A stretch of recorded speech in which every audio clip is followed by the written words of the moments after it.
Vamos oficialmente começar.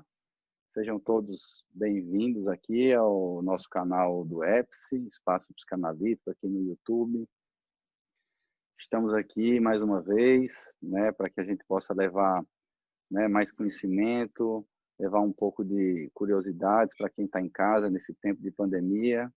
Né? Meu nome é Gustavo Garcia, eu faço parte aqui do corpo clínico do EPSI, Espaço Psicanalítico. Quem não nos conhece, o EPSI é uma clínica psicanalítica que nasceu em 1999 e desde então vem construindo uma história além da clínica, né, juntamente com 18 profissionais que atuam hoje no espaço, de muitos estudos, né, de muita formação, de muito conhecimento, com vários livros publicados aqui em João Pessoa, na Paraíba. Então, nesse tempo, o EPSI vem cada vez mais fazendo uma interlocução da psicanálise com outras regiões do Brasil, outros países, inclusive, também já vieram participar de eventos aqui no EPSI ao longo desses 21 anos. E nesse tempo de pandemia, né, a gente está aqui no final do mês de junho de 2020, a gente vem fazendo essas lives, né, essas entrevistas, esse bate-papo com as pessoas que, enfim, que a gente vem convidando, que a gente vai, de certa forma, elegendo, que podem contribuir um pouco para aqueles que estão em casa, né? Mesmo no pós-pandemia, mesmo depois desse tempo de dificuldade que a gente está vivendo. E nesse sentido, né, eu agora, nesse momento, estou fazendo essa gravação aqui no Jardins do EPSI, né? Então, quem não nos conhece, venha nos conhecer, que nós temos um ambiente muito agradável, muito acolhedor. E nesse momento a gente tem, né, a convidada especial da gente, a Eugênia Chaves, né, que faz parte aqui do corpo clínico do EPSI, que nós tivemos, né, o prazer de ter uma conversa prévia logo no início desse projeto, desse trabalho virtual. Então a Eugênia já caminha conosco há um bom tempo, né? Ela está diretamente de Natal, Rio Grande do Norte, fazendo essa entrevista. E eu gostaria que, né, eu gosto muito de perguntar para o nosso convidado, né, quem é ele, né, o que ele faz, então de onde ele vem. Então eu gosto de deixar essa apresentação para o nosso convidado. Então, Eugênia, mais uma vez obrigado por aceitar nosso convite. Eu queria que você nos respondesse em quem é Eugênia Chaves. Olá, Gustavo. Saudações a todos que estão nos assistindo. É uma alegria grande estar aqui. A mesma alegria que sinto semanalmente quando me desloco para João Pessoa e encontro com vocês e trabalhamos juntos nesse lugar tão receptivo, tão produtivo, tão vivo que é o EPSI. Inclusive, escolhi aqui o lugar, um jardim aqui, meu jardim vertical, pequenininho, mas para me remeter ao jardim do EPSI, que é um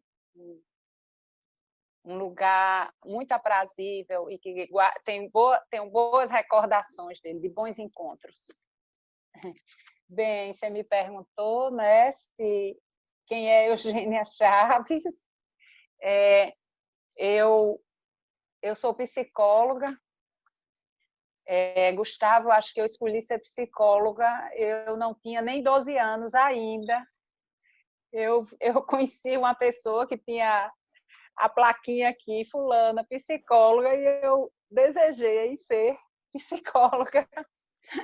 Eu lembro que aos 12 anos eu arrastei uma amiga minha para assistir uma palestra do curso de psicologia que estava sendo fundado aqui em Natal. Então, logo eu fiz, assim que terminei o colégio, fiz psicologia na UFRN, e sempre que eu pude, eu tinha um trabalho que não me favorecia sair de Natal, mas o que eu podia fazer naquele tempo, após terminar o curso, ainda não tínhamos muitos cursos aqui em Natal, de pós, né, de formação psicanalítica mesmo, mas o que eu podia fazer, eu fazia. Até trabalhar à noite, eu fui trabalhar à noite para poder fazer um curso que era quinzenal, que Tereza do B vinha de Recife dar esse curso aqui. Então, assim que eu pude, aí eu fiz comecei a formação na SPP, na Sociedade Psicanalítica da Paraíba, onde conheci Neuma e Ivone, e muitos colegas aí da Paraíba, importantes profissionais. Na formação, fiz uma especialização na UFPB em psicanálise, psicopatologia psicanalítica, e depois fiz mestrado na Unicap, na Universidade Católica de Pernambuco, né, que era em psicanálise também, que também foi uma paixão à primeira vista, que desde o curso da graduação que eu me identifiquei com a psicanálise. No EPSI, eu comecei a participar assim, mais do dia a dia da instituição através do laboratório de psicopatologia fundamental do EPSI, chamado Labore, né, onde nós estudamos, pesquisamos um tema e escrevemos sobre a clínica e sobre a pesquisa, fazemos esse diálogo.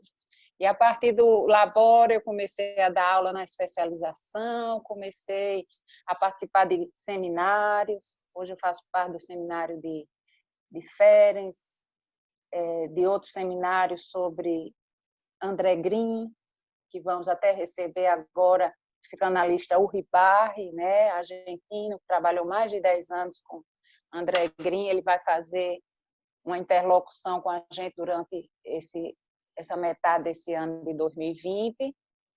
E também me associei fiz minha formação na SPP, mas passei um tempo sem estar ligada a uma associação psicanalítica, e agora me associei à Associação Psicanalítica EPS, né, que está se constituindo.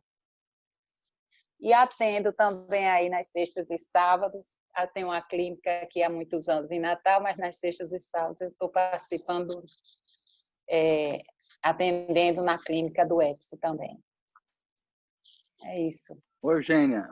Em Natal, você então decidiu ainda, digamos assim, pré-adolescente, né, seguir essa carreira que você fez até hoje, mas assim, dentro desse processo, eu acho que seria interessante você falar por que você escolheu a psicanálise. O Gustavo, é incrível, né? Eu li sobre... Esqueci o nome do autor, que ele estava falando. Para a gente se interessar em ouvir o sofrimento do outro, né, precisa a gente ter um sofrimento psíquico, né, ter passado por sofrimento psíquico e achar isso importante, né? Então, eu acho que tem isso, né, na minha história. Questões, conflitos que me marcaram e que me fizeram sempre buscar saber mais sobre a existência humana, o existir, os relacionamentos. Acho que tem um pouco isso. E sempre isso me encanta.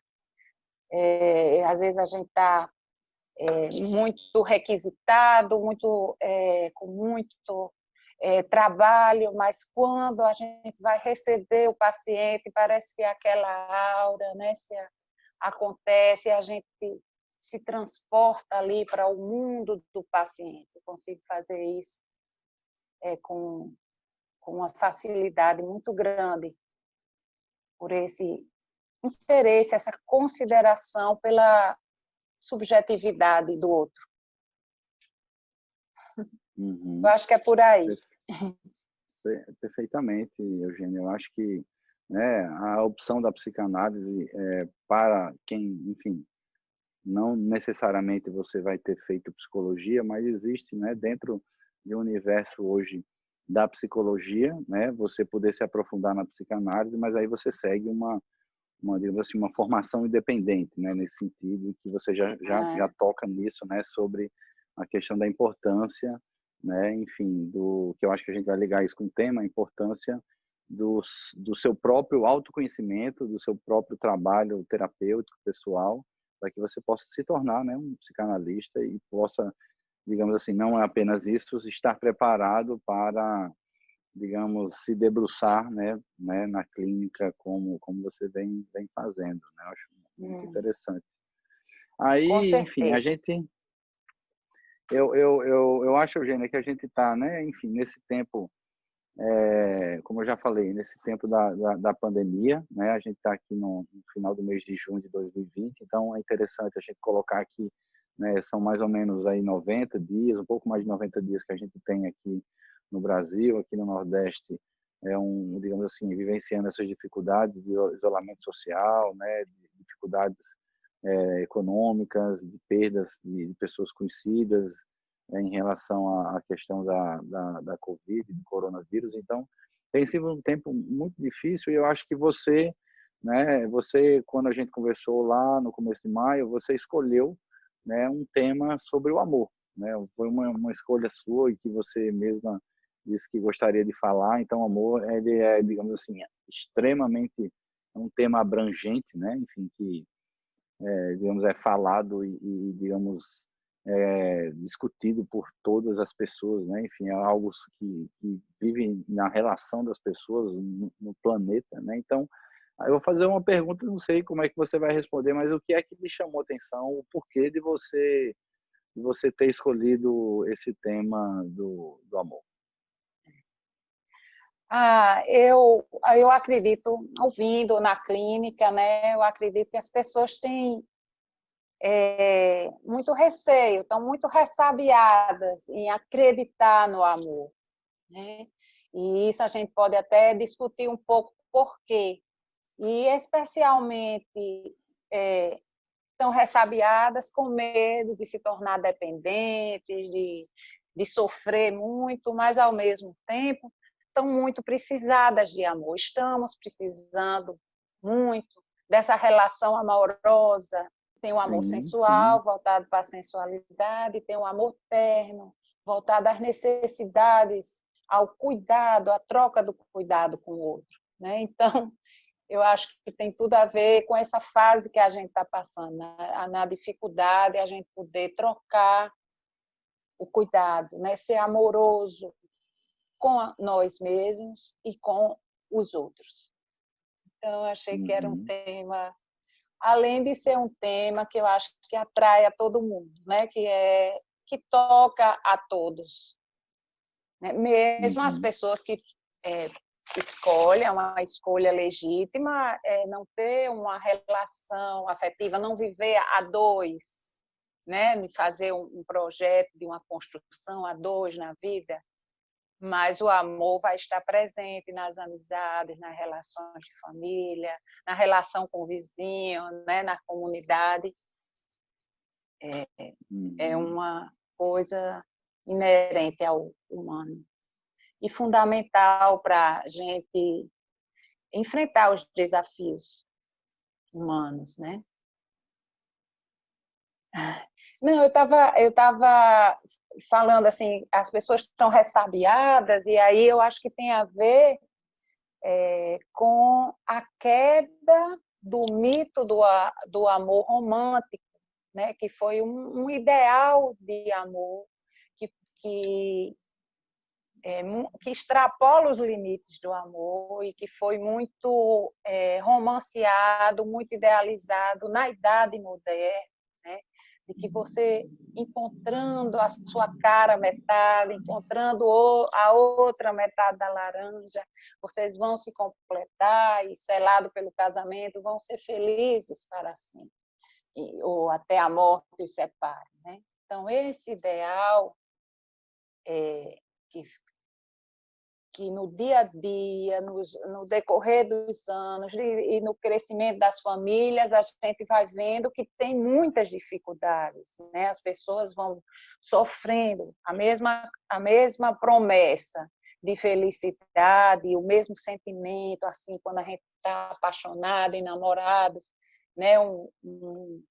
Há um impacto de um sentimento, assim, é tomado por uma alegria, se ri pelo vento, até por qualquer coisa, né? E isso não se mantém. O relacionamento do dia a dia tem muitos conflitos, muitas as diferenças, né? Então isso não se mantém. Então as pessoas essa queda desse ideal romântico, a gente está vivendo isso agora, né? E aí, por isso que as pessoas estão tão com o pé atrás, as pessoas têm até medo de dizer, estou apaixonada, reconhecer isso, parece até algo obsceno, né? E digno de críticas, né? Então, esse Plínio Prado Júnior, filósofo brasileiro que atua ensinando lá em Paris, veio aqui ao UEPS, né? Visitou o UEPS o ano passado, né? Fez uma palestra para a gente. Ele fala que a relação amorosa é comparável a andar à beira de um abismo, né? Você precisa, tem muitos riscos de decepção amorosa, né? Risco das diferenças, dos conflitos, né? Risco de perder o objeto de amor e de repente sair do céu para o inferno em instantes, sem depender da vontade da gente, né? Então, diante desses riscos todos, né, as pessoas vão reagindo de uma forma, vão tentando se proteger. Então, hoje em dia, com a lógica do mercado atravessa a nossa vivência, né? Então, por exemplo, as pessoas costumam dizer, eu voltei para a prateleira. Já ouviu esse dizer, Gustavo, ultimamente? Então, sim. voltei para a prateleira. Quer dizer, acabei um relacionamento amoroso, né? Como a lógica do mercado vai ultrapassando a gente nas relações amorosas, né? O próprio o Zygmunt Bauman, um sociólogo polonês, faleceu em 2017, com 92 anos, tem vários livros importantíssimos para entender a atualidade. Ele fala que as pessoas estendem para a relação amorosa. Um dos livros dele é O Amor Líquido, né, de 2003. E é nesse livro que ele fala que estende para relações amorosas um cálculo de custo-benefício, né? Então, termina vendo o outro não como um fim, mas como um meio para alimentar o seu narcisismo, né? Então, escolhem o objeto amoroso, o companheiro, como se estivesse escolhendo algo na prateleira mesmo. Ele fala, né, se expressa nesse sentido. E, nesse sentido, a gente pode pensar até nesses sites de relacionamento, né, no Tinder, que a gente não pode culpá-lo dos relacionamentos de hoje. Eu acho que pela atualidade, pelo corre-corre, pela dificuldade de encontro, ele favorece. Mas o Tinder apresenta as possibilidades de encontro amoroso como se fosse um grande cardápio, né, num restaurante. E o título do Tinder é Tinder Par Perfeito. Ele ainda remete a gente a esse ideal da modernidade, né?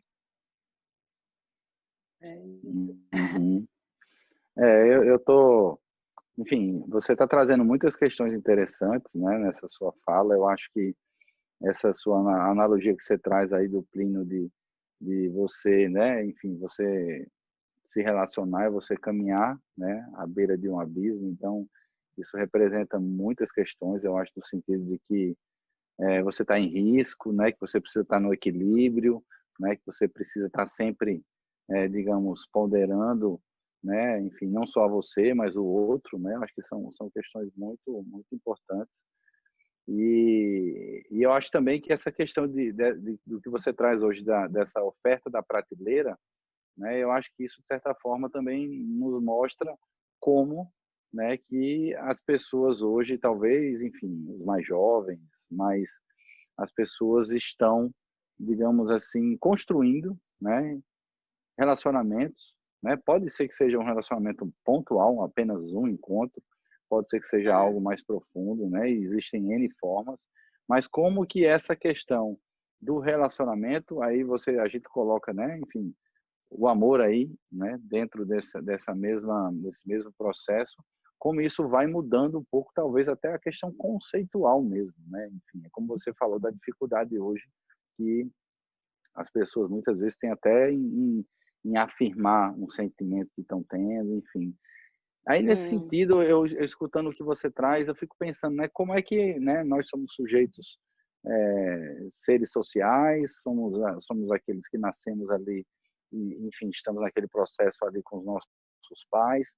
Como é que a gente aprende a amar, né? Eu acho que talvez seja uma pergunta muito complexa, né? Mas como é que existe aí um processo, né? Talvez aí de desenvolver algo que seja construído, né? Enfim, ao longo da nossa vida, mas ali naquele momento ali que foi lá atrás, talvez ali até na gestação, né? Enfim, como é que a gente pode pensar um pouco, enfim, refletir sobre isso?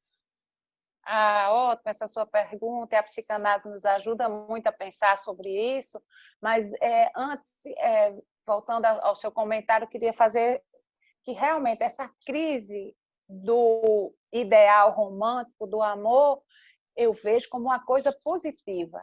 Né? As pessoas estão meio ressabiadas, estão tentando se defender desses riscos, mas, por outro lado, a crise desse ideal que extrapola e que promete algo que não é possível faz com que a gente repense um outro ideal, né? Crie novos arranjos de viver um amor mais satisfatório, né? Relações mais satisfatórias.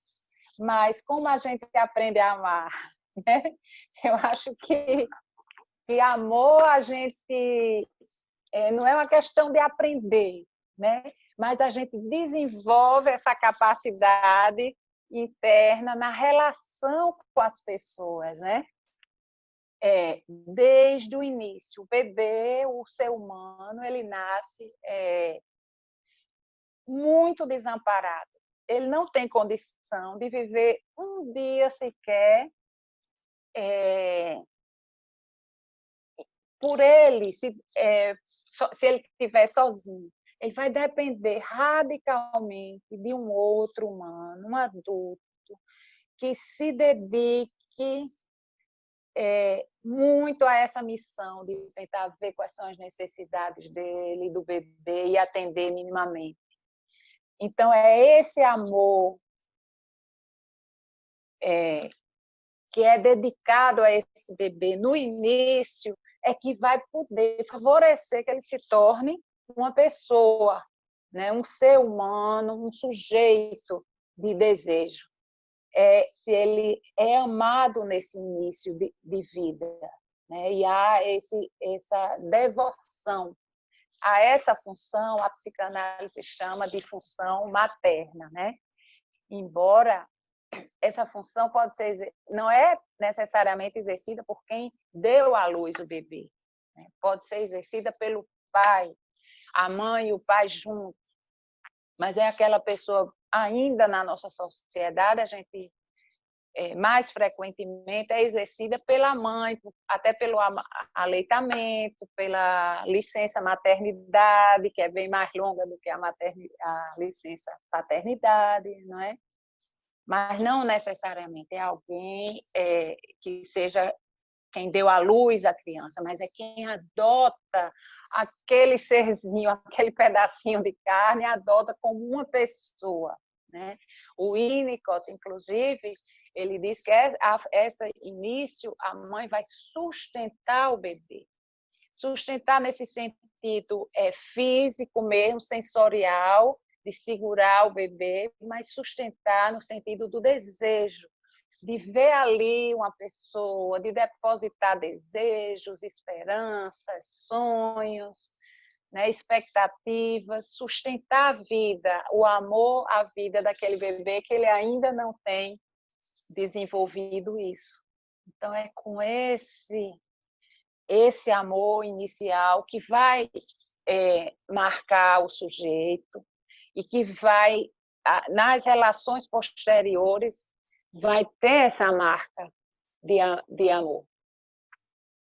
Vai ter a marca dessa primeira relação de amor que o bebê viveu, né, nos primórdios. Tanto que quando a gente,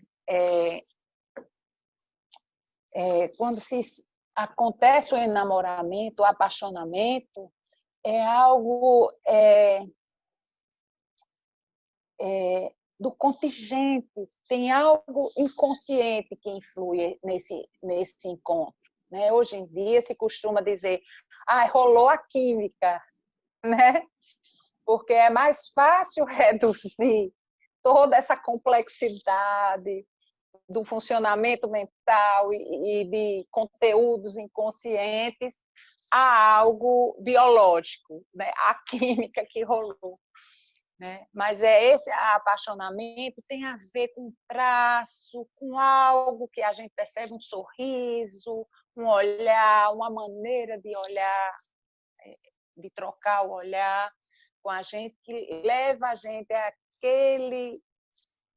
àquele relacionamento primeiro, inicial, né? Remete minimamente a ele. Tem até uma música de Flávio Venturini, eu acho muito significativa nesse sentido, que ele diz assim, foi assim como vê o mar.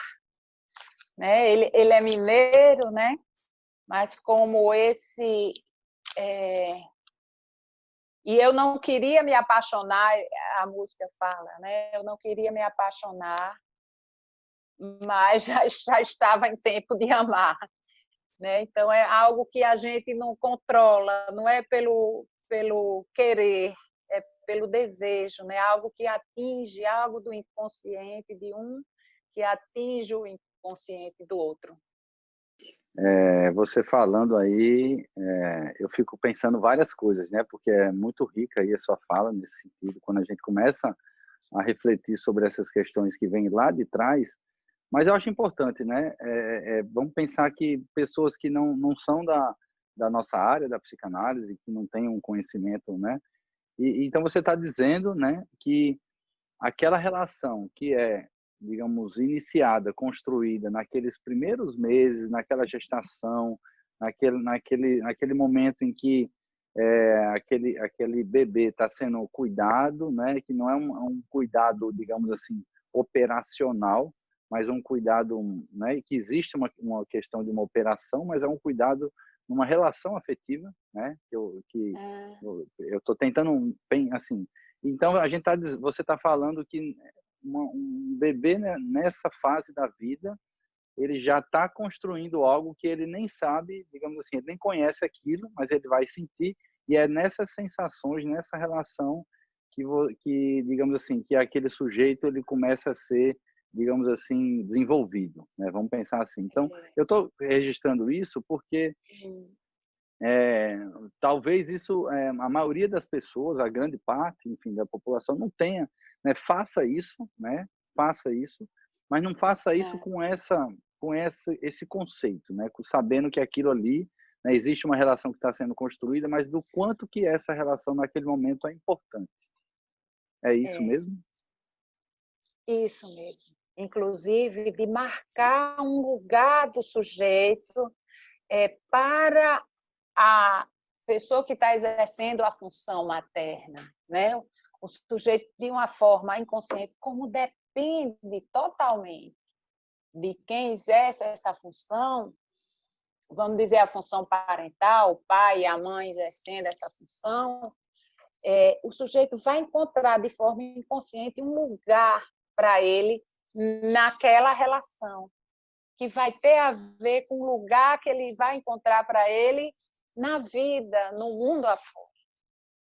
Por exemplo, é o menino que veio para dar alegria a gente, né? E ele repetir isso, de dar alegria aos grupos. Ou, é aquele menino danado que veio para desmantelar aqui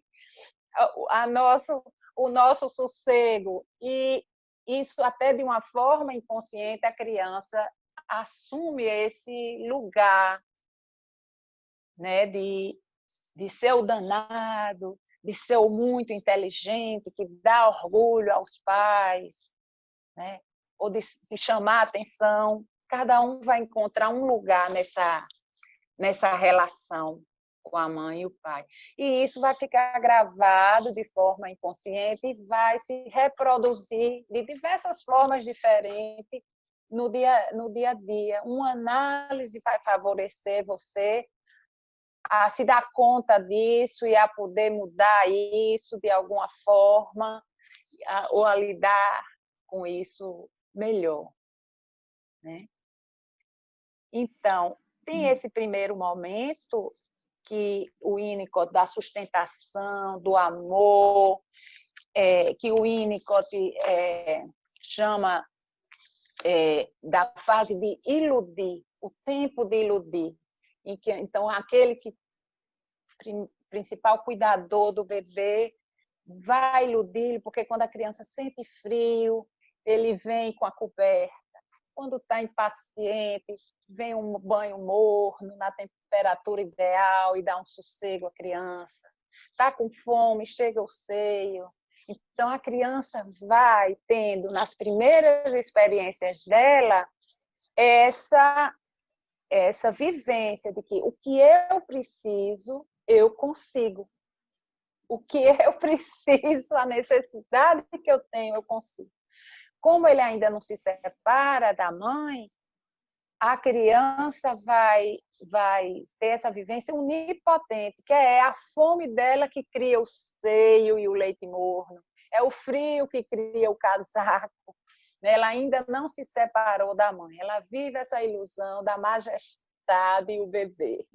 É que eu acho que é interessante o que você está trazendo, quando a gente voltar, né, que eu queria, antes da gente entrar na questão, né, digamos assim, do amor na pandemia, que eu acho que é interessante a gente falar, né, ou no que vai acontecer, né, o que a gente pode imaginar, o que você pode colocar, né, de acordo com suas opiniões sobre o que vem pela frente.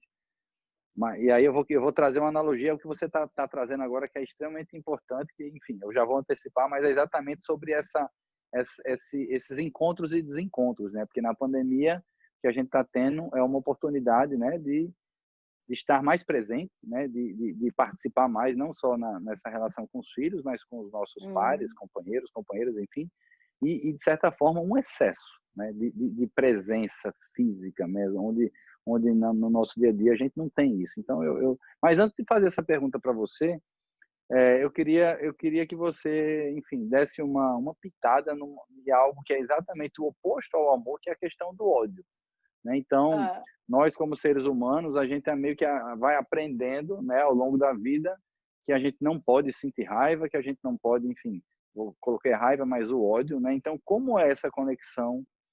Como é que você pode colocar essa conexão do amor e do ódio aí? Como é que a gente pode fazer uma reflexão sobre isso? Ótimo. O amor e o ódio não são conceitos exclusivamente psicanalíticos, né? Faz parte das relações humanas, né? Mas são afetos, né? que vivemos, né? E Freud fala de um conceito muito importante, que é a ambivalência, né? Então, nós humanos sentimos muitos afetos, e sentimos ódio e sentimos amor, inclusive pelo mesmo objeto, pela mesma pessoa com quem a gente se relaciona. A ambivalência nas relações. E é fundamental. O ódio vai estruturar o psiquismo humano, como o amor também. E aí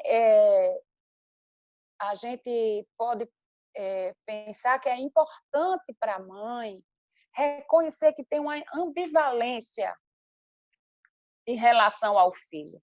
A gravidez é um momento de muita ambivalência, né? Porque vai se operar uma mudança muito grande na vida da mãe, né? O eu que ela sempre foi até o nascimento do filho vai mudar, vai deixar de existir para um outro eu que ela vai ter que reinventar enquanto mãe daquele bebê. Então, isso causa ambivalência. E a modernidade também idealizou muito o amor materno, como se fosse um instinto automático, irresistível, natural, que toda fêmea mamífera, ao engravidar, sente pelo seu bebê. E isso causou Elisabeth Bellinger, é uma filósofa francesa, né? Ela escreveu um livro em 1980, muito polêmico, que foi o mito do amor materno. Ela até numa entrevista dela, ela disse que os filhos dela sofreram bullying na escola, porque os amigos diziam, sua mãe não lhe ama, para os filhos dela. E ela disse, eu nunca falei que não existe o amor materno, eu estou falando que não existe um instinto materno, que é automático. O amor é construído, é tricotado no dia a dia, entre o amor e o ódio que nós sentimos também. E a criança também vai sentir ódio pelos pais, vai querer destruir, vai chamar de chato. E é importante que ele vá falando disso para poder ir costurando, fazendo o seu tecido a partir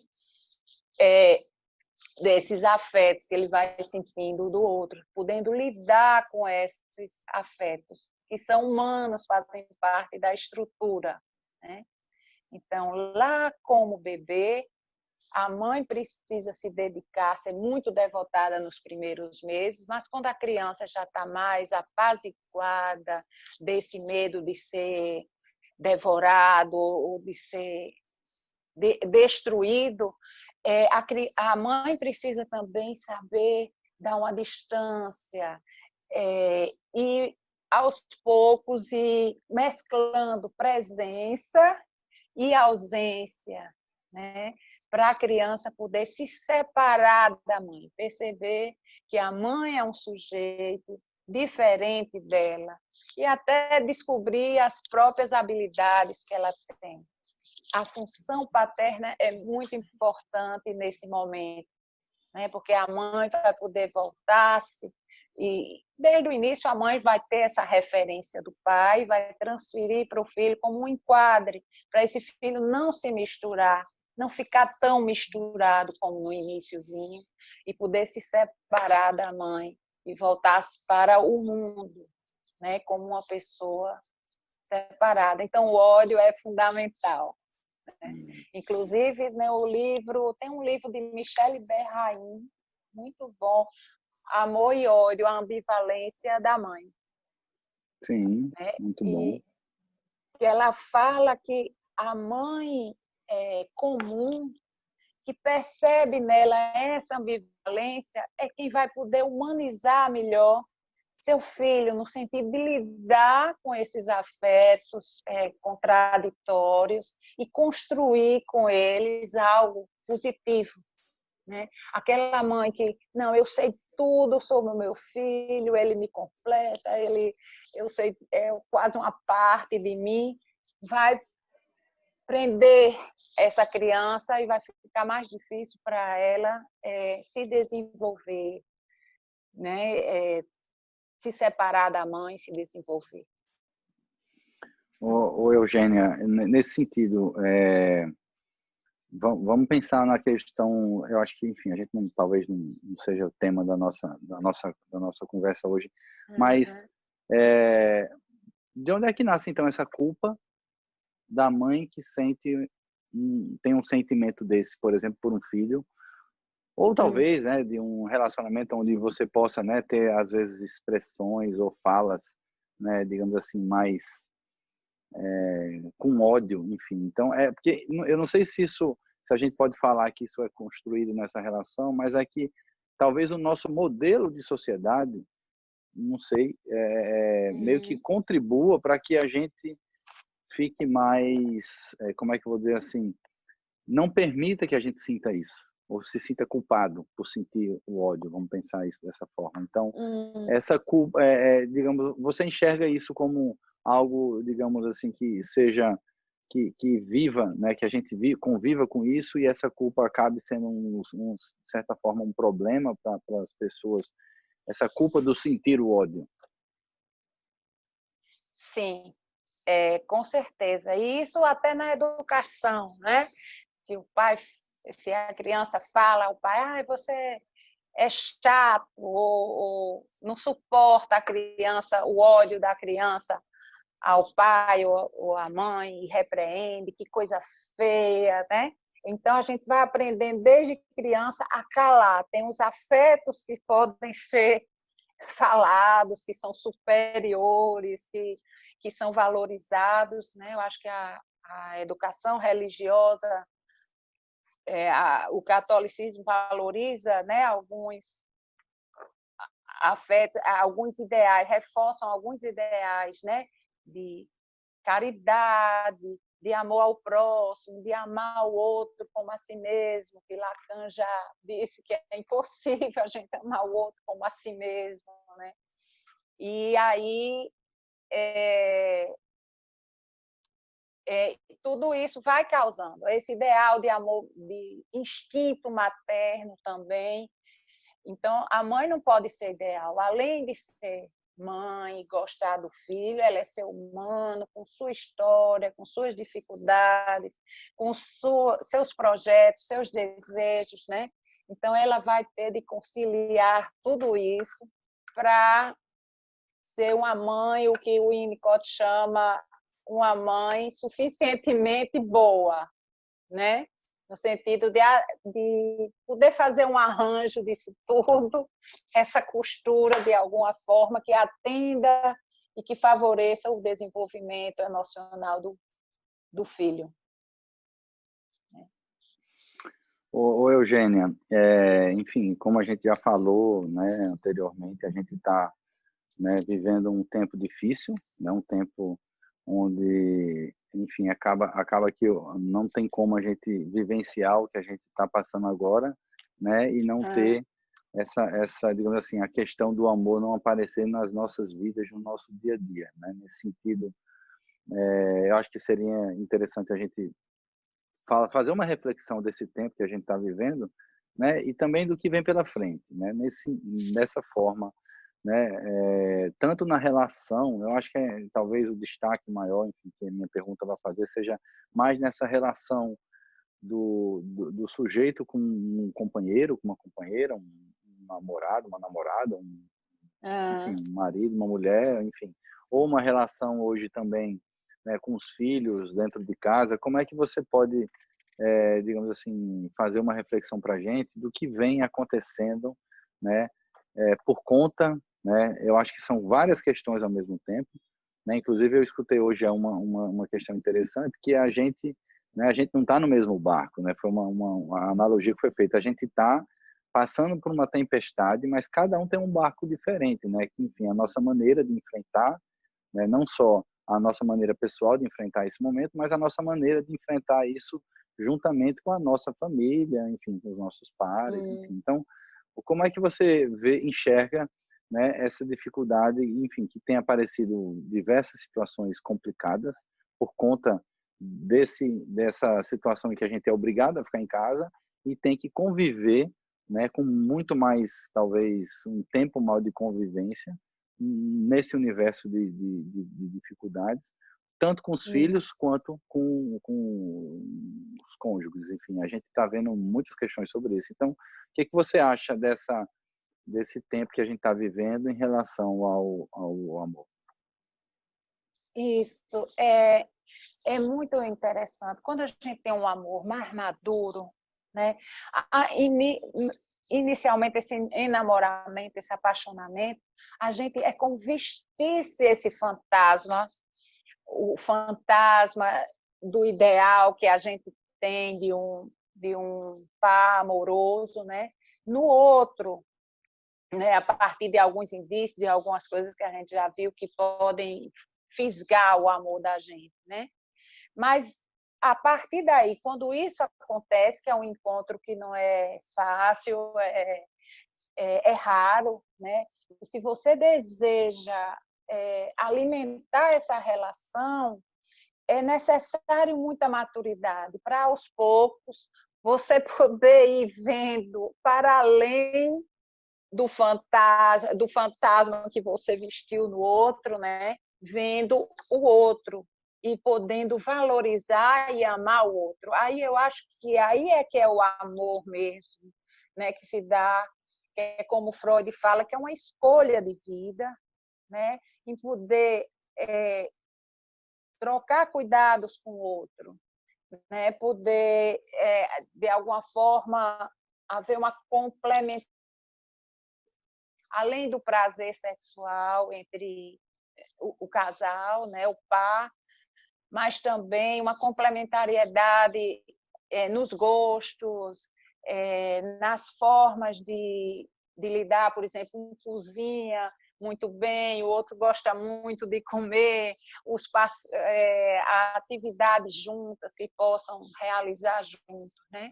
Então, na pandemia, isso fica muito presente, sim, e é importante a gente poder ir, a partir daí, reconhecendo que o outro não vai corresponder a esse fantasma, tudo que eu espero dele, né? E poder indo fazer negociações, flexibilizações, né? E o outro ter o espaço dele enquanto o outro, e não como para realizar a minha felicidade, né? Então, essa é uma maturidade importante, que vai à prova no tempo da pandemia, quando a gente está muito tempo, muitas horas do dia, tem esse excesso de presença, né, que você assinalou aí. Então, é muito importante que a gente possa respeitar, mesmo estando no mesmo apartamento, por exemplo, às vezes pequeno, mas poder respeitar a hora de eu estar sozinho comigo, a hora de realizar uma tarefa que eu gosto, que o outro não gosta, que eu prefira fazer só, a hora do outro, também a hora de estar junto, né?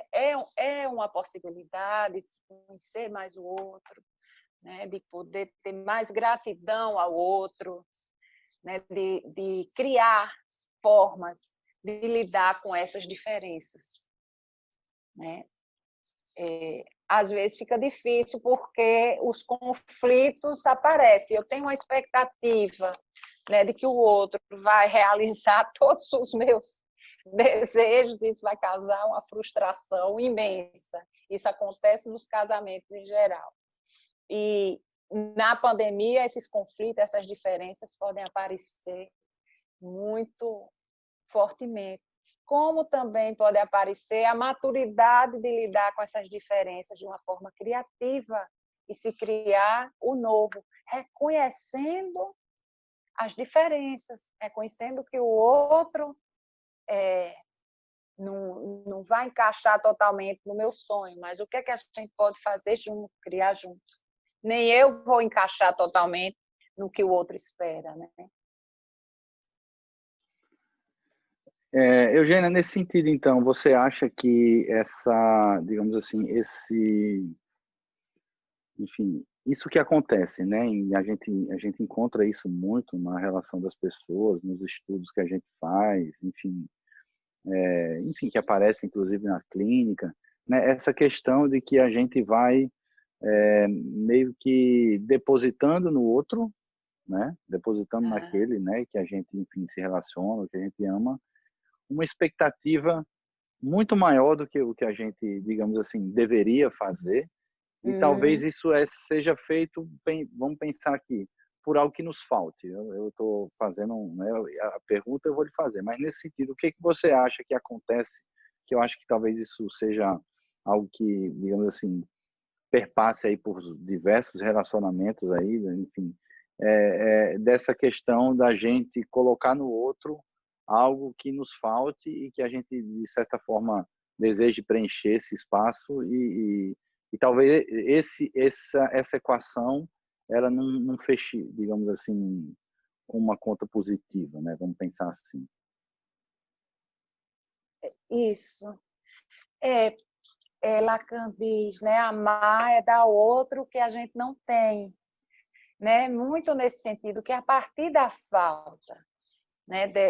Do que me falta, que eu posso em busca do outro, nessa expectativa de que com o outro eu possa construir algo melhor, né? Às vezes a gente consegue se amar mais através do outro, se respeitar mais através do outro, né? E isso vai poder construir algo melhor, mas sempre a partir da falta,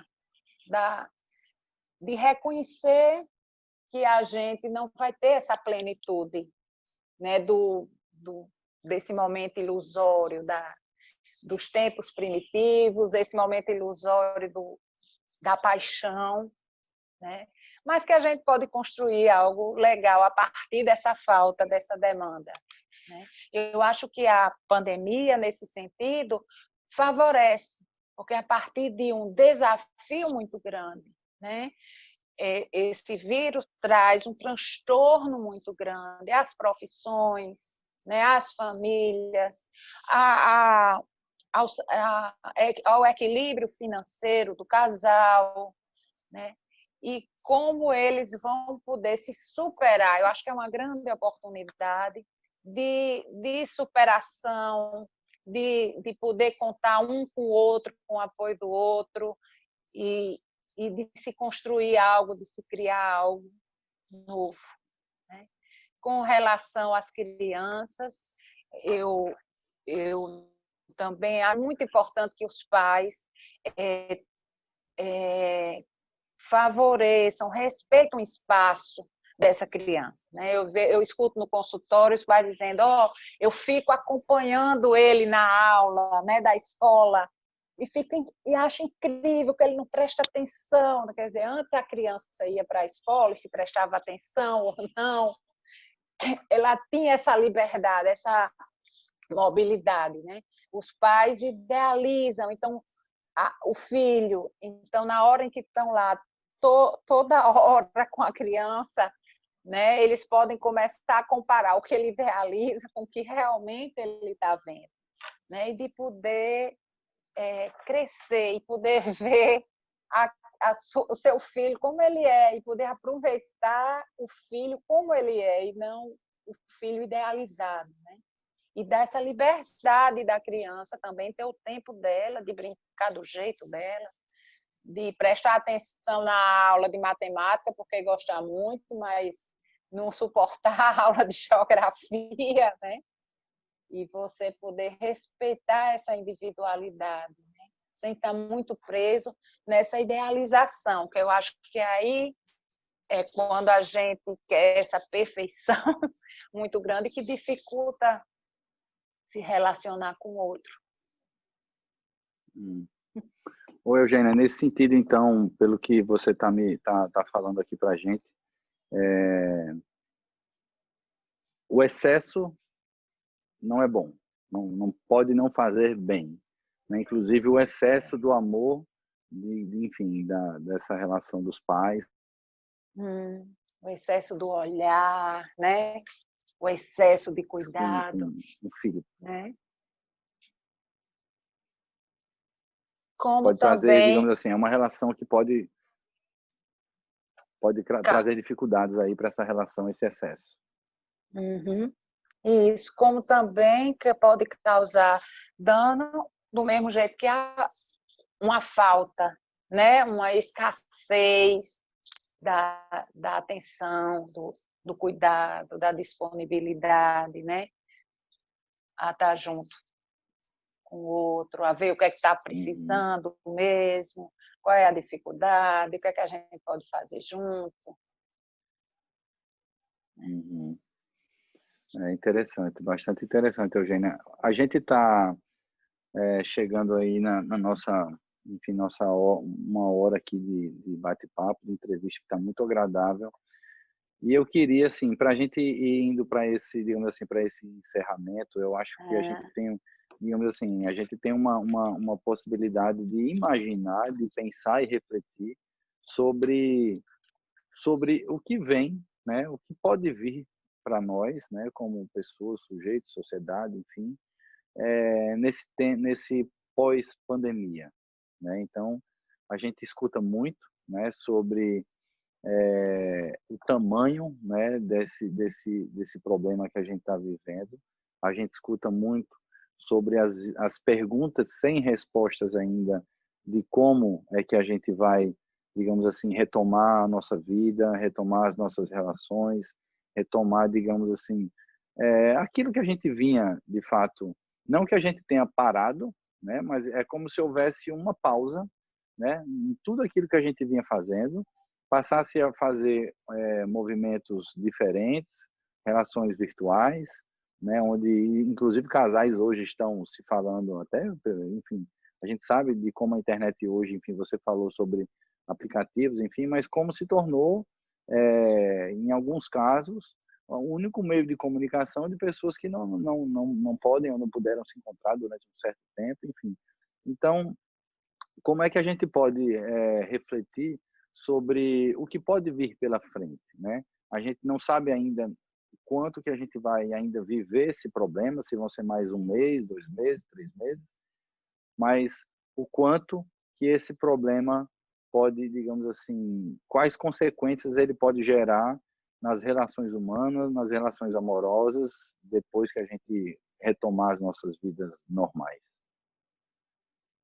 É uma pergunta difícil, né? Às vezes a gente vê nas redes sociais uma expectativa de que o homem vai se transformar, vai ficar mais magnânime, mais generoso, mais amoroso. Eu não tenho essa expectativa assim, de uma forma dessa transformação do homem, né? Eu concordo com Freud, que é acusado até de um teórico pessimista, né? Mas injustamente, mas assim, que a matéria humana é muito paradoxal, é ambivalente, né? Lida com muitos afetos de inveja, de gratidão, de amor, de ódio, né? De raiva e de compaixão. Então, eu acho que o mundo não vai ser mais não será o mesmo. Esse momento que a gente está vivendo vai influenciar, vai deixar marcas, né, e aprendizados. Mas as dificuldades humanas para lidar com tudo isso, e também, por outro lado, a criatividade e o amor, né? vão se costurar aí para ver o que se faz. Eu realmente não consigo prever, mas não espero assim nada muito grandioso de nós humanos. Eu acho que há um aprendizado aí sobre a natureza, um aprendizado a cuidar mais, né, do ambiente, a cuidar mais do outro. Não, vamos ver o que é que vamos fazer com isso. Eu sei que é uma pergunta difícil, né? Enfim, mas eu acho que é interessante porque, de certa forma, enfim, muita gente está se perguntando o que é que vem pela frente, né? E eu acho que nesse sentido, eu acho que a sua posição é uma posição, digamos assim, bastante pé no chão, né? Quando a gente, né, traz uma coisa mais, uma possível realidade mais, e não algo que a gente gostaria que acontecesse, né? Mas algo que seja possível, digamos assim, que aconteça, enfim, pelo que a gente já viveu. A gente sabe que é um tempo difícil, é um tempo em que, né, enfim, já houveram outras situações semelhantes ao longo enfim, da própria da história da vida, né, do ser humano, enfim, são milhares de anos aí, mas a gente sabe que naquela, digamos assim, para nós que estamos vivendo nesse momento, né, digamos assim, os seres humanos que vivem durante essa fase da vida, alguns mais velhos, outros mais jovens, é a primeira vez, né? Enfim, talvez alguns mais idosos tenham vivenciado ali, poucos, né? Ali o final de da gripe espanhola ali, enfim, lá no início de 1918, por ali, mas para a nossa geração é algo muito novo que a gente não sabe, né, de fato, o que vem pela frente. Mas, Eugênia, eu vou lhe dar... Gustavo, Pode falar. diante dessa pandemia, né, teve pessoas que se mobilizaram, juntaram alimentos, cesta básica, subiram na favela para entregar, né?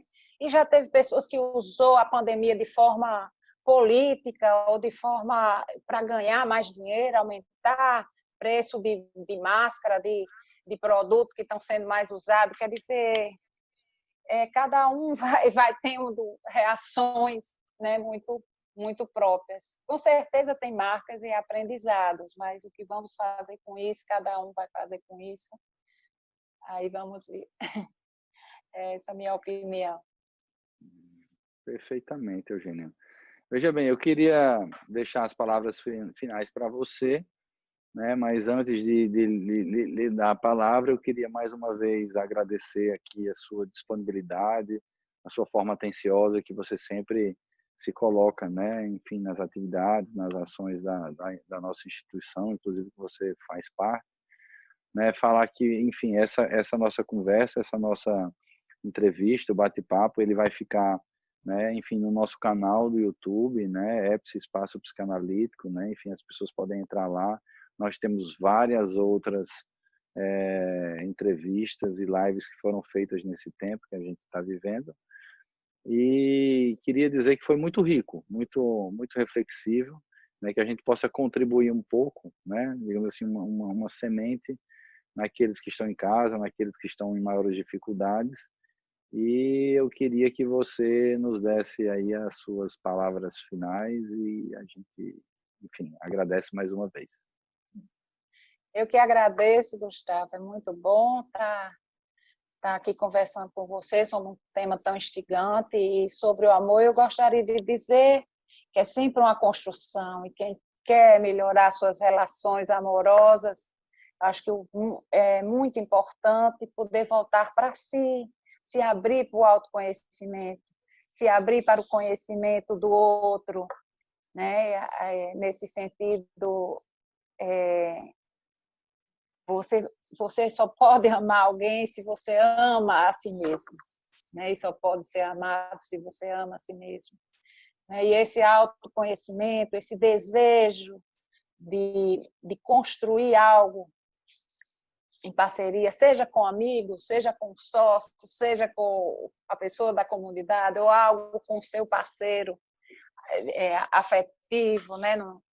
Num casamento, por exemplo, se a gente tem abertura, né, para ver nossas faltas e poder lidar com elas, né, tanto a minha como a do outro, né, de lidar de uma forma generosa com elas.